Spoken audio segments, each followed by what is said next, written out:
গত 24 তারিখ সন্ধ্যা রাতে আমাদের রাজ্যের শাসক দল ভারতীয় জনতা পার্টি, যারা কথায় কথায় রাষ্ট্রবাদের কথা বলে, গণতন্ত্রের কথা বলে, সংবিধানের কথা বলে, কিন্তু মূলত তাদের যে চিন্তা ভাবনা, ধ্যান ধারণা, উৎপত্তি সবটাই হলো একটা বর্বরতার উপর ভিত্তি করে। এই হলো তার চিহ্ন। ত্রিপুরা রাজ্যের মানুষ শুধু বিরোধী রাজনৈতিক দল সিপিআইএম না, এই রাজ্যে এই বিদ্যুতের মাশুল বৃদ্ধি এবং অন্যান্য আরও নানা ধরনের যে এই অজুহাত দেখিয়ে যেভাবে জনগণের পকেট কাটছিল, পকেট কাটা বললে সম্পূর্ণ বলা হয় না, ডাকাতি করছিল। সারা রাজ্যের মানুষ বিক্ষোভে ফেটে করে রাস্তায় নেমেছে। শাসক দলের লোকরাও তারা সামাজিক মাধ্যমে তাদের বক্তব্য দিচ্ছে। কোনো রকমে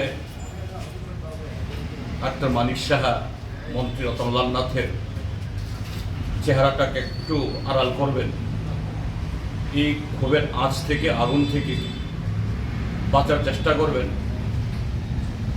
এই ঝুট মিথ্যাকে ঢাকার জন্য আরেকটা মিথ্যা দিয়ে বলছে 100%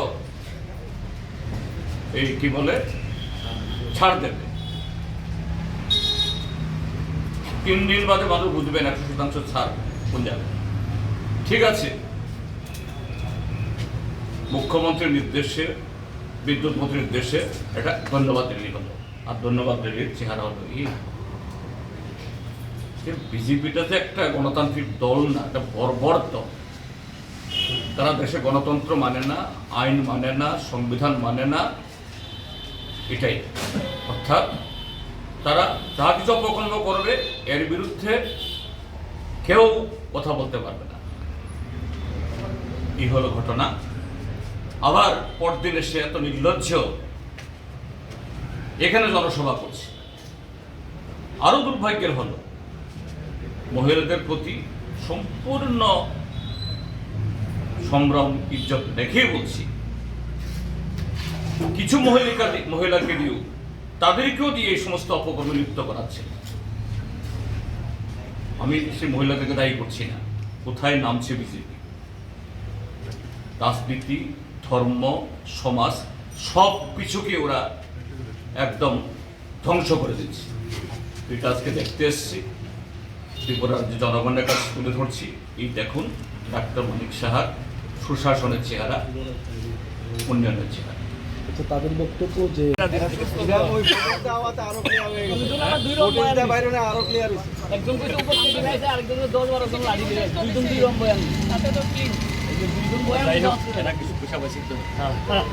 দুইজনের মধ্যে